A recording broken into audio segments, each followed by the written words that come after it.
Colonel John Singleton Mosby earned the Confederate Congressional Roll of Honor. He commanded the 43rd Battalion, Virginia Cavalry, during the Civil War. He was called the Gray Ghost. He was a cousin to another Confederate Congressional Roll of Honor recipient, and his name was Sergeant Calvin Henry Harris. Sergeant Harris fought for the 5th Arkansas Infantry. He was killed at the Battle of Chickamauga, Georgia, 19 September 1863. Harris laid down his life in some of the most brutal, deadliest hand-to-hand combat in the Civil War. Sergeant Harris was my great-grandmother's brother.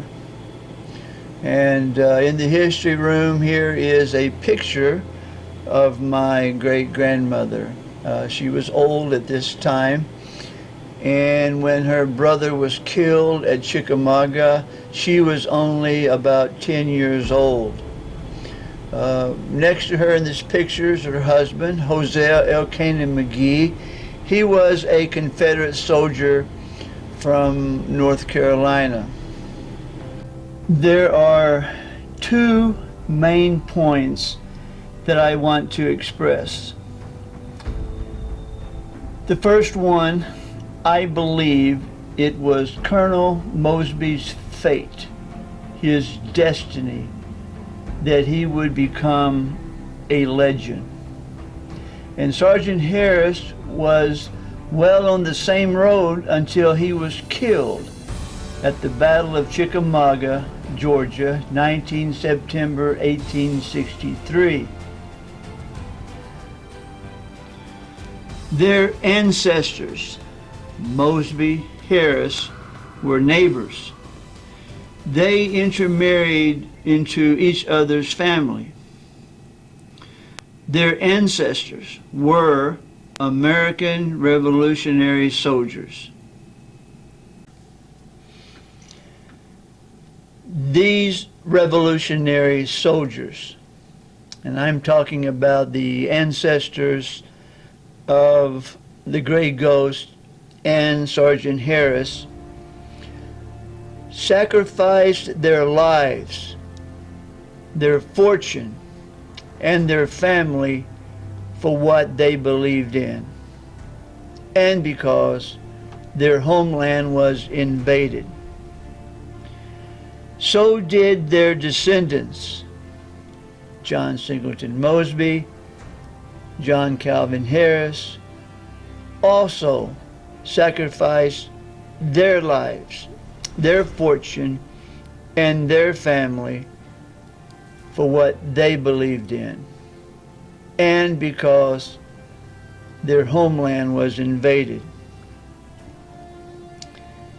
I want to say this again.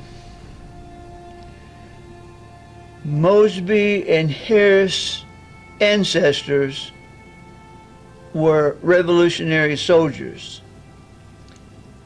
These men sacrificed their lives, fortune, and family for what they believed in, and because their homeland was invaded. So did their descendants. Gray Ghost, Sergeant Harris, also sacrificed their lives, their fortune, and their family for what they believed in, and because their homeland was invaded. The American Revolution ended in 1783. The War of 1812 ended in 1814. Both Mosby and Harris were born in the 1830s, about 20 years or so after the War of 1812.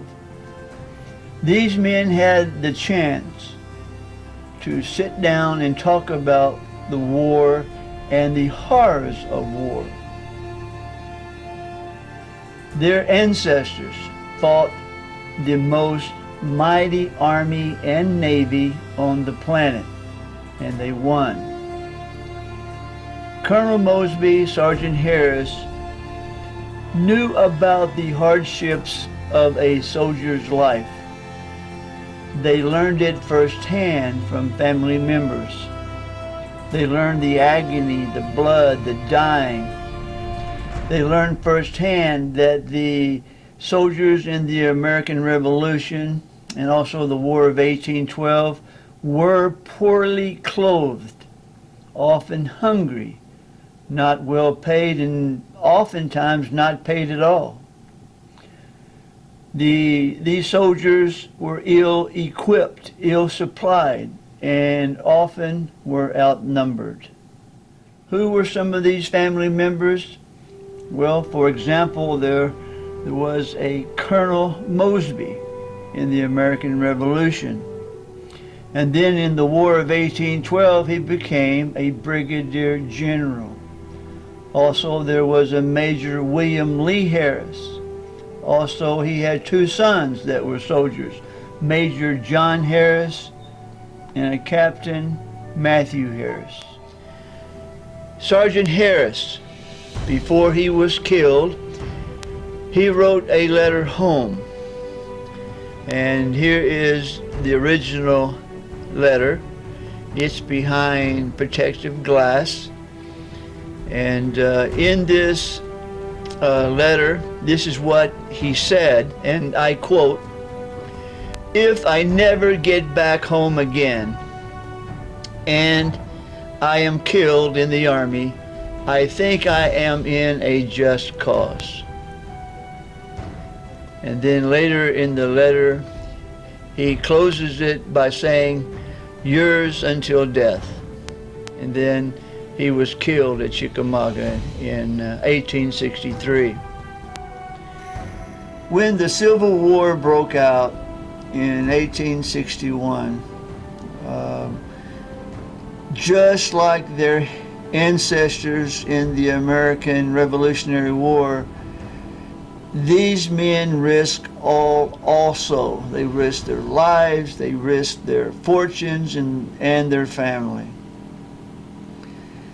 I want to say that Calvin Henry Harris and John Singleton Mosby were just as loyal to the Union and the Constitution in fighting the North in the Civil War as their forefathers in fighting the British in the American Revolution. They were just as loyal.